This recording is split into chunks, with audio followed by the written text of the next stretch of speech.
l'émancipation. Mon discours sera celui de l'émancipation et de la responsabilisation.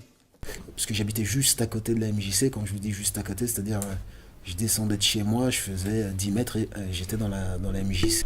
Je peux témoigner de ce que ça a pu, de l'impact que ça a pu avoir dans ma vie et dans ma carrière musicale. Et c'était un lieu qui était à l'époque très vivant, où il y avait beaucoup d'activités. Le hip-hop était déjà très présent. Et c'est comme ça que j'ai rencontré le rap, d'abord par la danse. Et puis ensuite, j'ai commencé à écrire mes premiers textes. Mais tout le début de ma carrière musicale, entre guillemets, s'est construit autour de la MJC d'Orly. Mesdames et messieurs les jurés, le combat continue, toujours. Malheureusement, la situation sociale en France fait que j'ai de longs jours à venir devant moi dans ma carrière de rappeur ou enfin d'artiste qui a des revendications. Ça m'a été transmis par mon père. Déjà très jeune, m'offrait des livres sur l'histoire d'Haïti, l'indépendance d'Haïti, sur Toussaint l'ouverture, des grands hommes qui ont marqué l'histoire haïtienne. Et je pense que ça vient de là, déjà, premièrement. Après, on est concerné par les autres ou on l'est pas, quoi. Je pense que j'ai une responsabilité et que je suis pas sûr de pouvoir être remplacé, malheureusement. Plus large, plus universel. D'abord, c'est un scénario de long métrage que j'ai écrit et finalement, j'en ai tiré une pièce de théâtre qui met en scène 2 élèves avocats qui passent le concours de la petite conférence et qui doivent répondre sur la question de la responsabilité de l'État dans la situation des banlieues.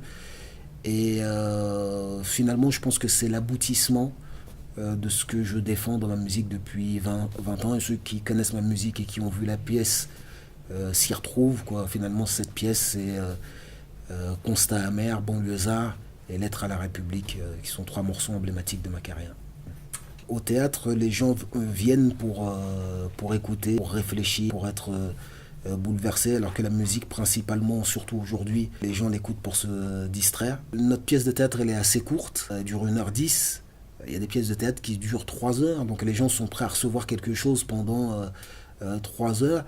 Et au théâtre, c'est pas une tare d'élever un peu le niveau. Alors que dans la musique en général, et pas que dans le rap en ce moment, ça tire plutôt vers le bas. Et donc c'est pour ça que je vais au théâtre, et aussi parce que je peux parler à d'autres personnes et que ça rend mon message plus intelligible.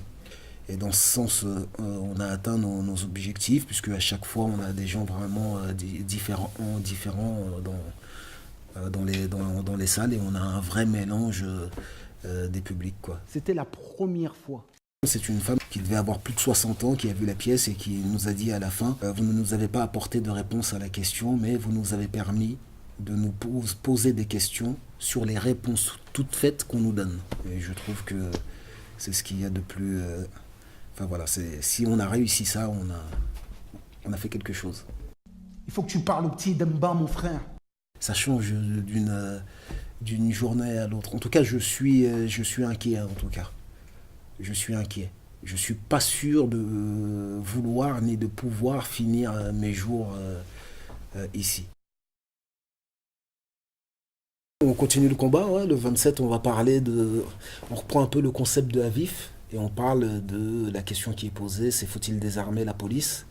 Et là, j'invite plusieurs artistes. Il y a Imani qui sera sur scène. Donc, il y aura une équipe de oui, une équipe de non. Donc, il y aura Imani, Youssoufa, des acteurs et actrices.